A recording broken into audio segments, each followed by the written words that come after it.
Another property of vectors is that the product of vectors. We will see in this session how the multiplication of vectors is different from that of the multiplication of scalars. The product of vectors can be classified into the scalar product, or called dot product, and the vector product, or called cross product.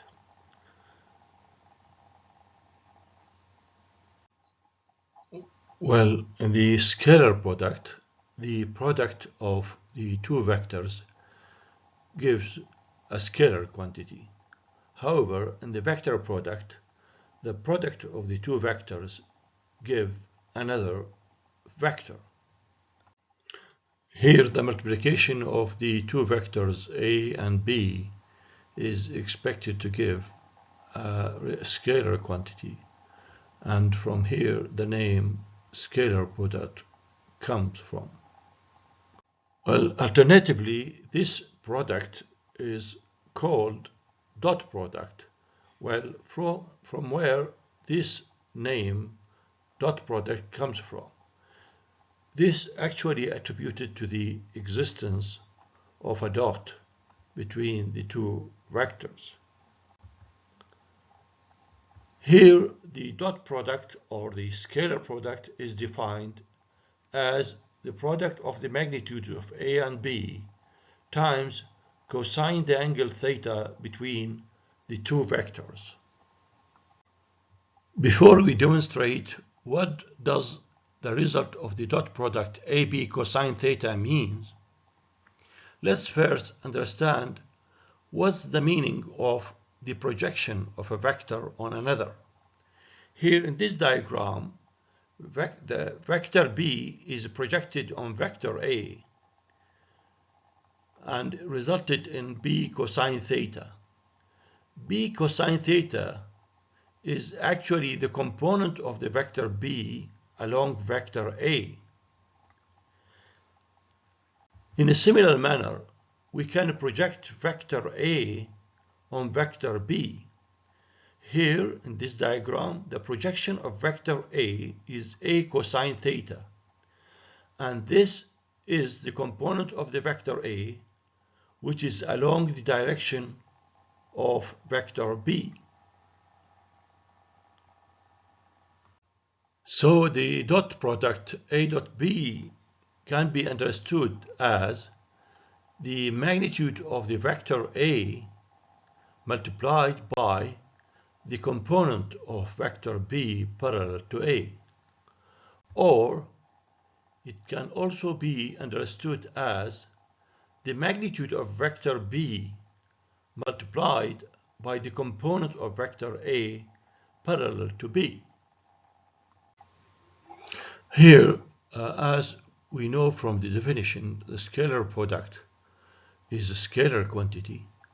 However, the scalar product of any two perpendicular vectors is zero.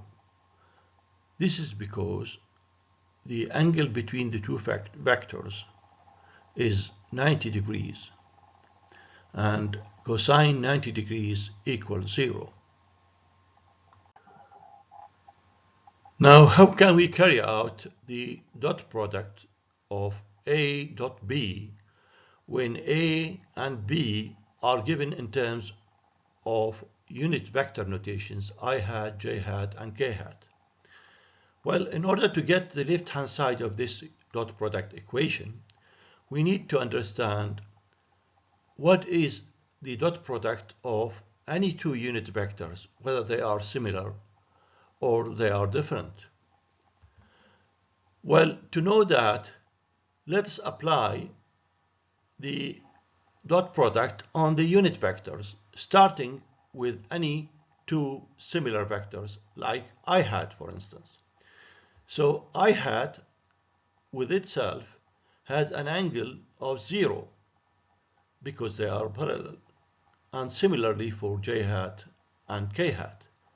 So the cosine 0 is equal to 1, so the result is expected to be 1. So any two similar vectors has have a dot product of 1. However, for any two different unit vectors, we have to put I hat dot j hat, for instance. We know the angle between any two different unit vectors is 90. So the result is 0. So we conclude that any two different unit vectors has a dot product of 0. Now, by knowing the dot product of the like or unlike unit vectors, we can carry out the dot product of A and B. So the dot product A dot B can be done by substituting the vector A represented in terms of unit vector notations and that of B as well. And then carry out the dot product between the two parentheses. This will give us a product of unit vectors of similar unit vectors and of different ones. The dot product of the different unit vectors obviously gives us 0. However, that of similar unit vectors gives us an answer of 1.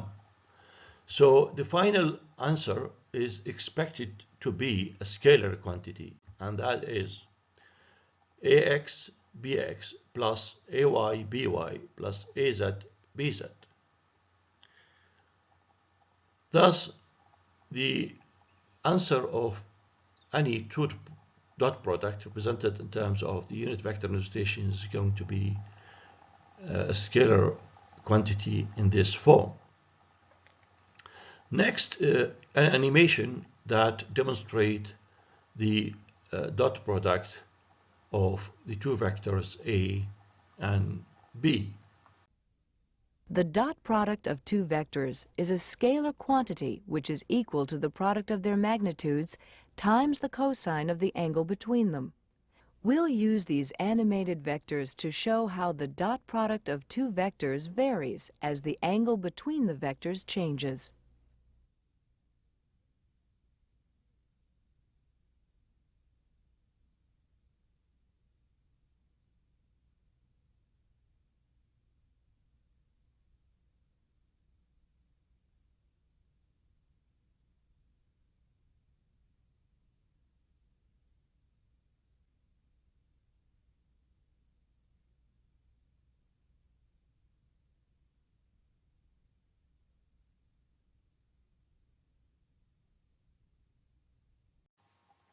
This is an application on the scalar product of two vectors. In the diagram, there are two vectors given, one with magnitude of 4 units and called A, and the other with magnitude of 5 units called B. The angle between the vector A and the positive x-axis is 53 degrees, while the angle between the vector B and the positive x-axis is 130 degree.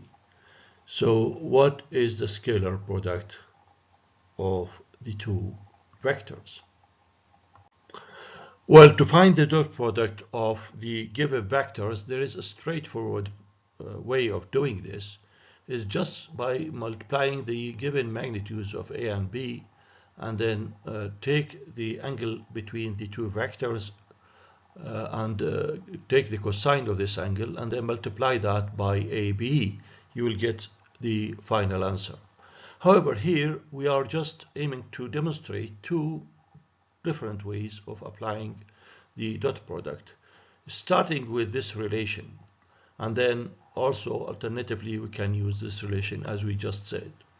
Now, starting with the first one, we are given here the magnitude of the vector A as 4 units with an angle of 53 degrees with respect to the positive x-axis in the counterclockwise direction, while vector B has 5 units with an angle of 130 degrees in counterclockwise direction with respect to the positive x-axis. Now, first of all, we find the components of vector A by simply starting with the x component by multiplying the magnitude of the vector A4 by cosine the angle 53 to get an answer of 2.4. For the y component, also we apply the trigonometric relation of sine, and then we get an answer of 3.195. However, for the z component is equal to 0 because the two vectors exist in the xy plane. For the b vector, the x component of this vector is obtained as minus 3.214, and that for the y component is 3.83, and the z component equals 0. Now we'll apply the relation here by substituting ax, bx, ay, by into this relation and az, bz to get an answer of 4.5 for the dot product. Well, alternatively, we can use the right-hand side of this dot product to get the final answer, as we mentioned earlier. And here we'll find first the angle between the two vectors, which is 130 degrees minus 53 degrees, that is 77 degrees. And then substitute that into the dot product by applying the relation and substituting the values for a and b, and we'll get a final answer of 4.5 as before. Let's assume if it is given in the problem the x and y component and not the magnitude of vector a. So in this case, to apply this relation, you have to find the magnitude of a at first by applying Pythagorean theory, and similarly for the x and y component of b, if they are given, and you have to first find the magnitude of b by applying the Pythagorean theorem to get 5, and then the final answer is going to be the same in both cases.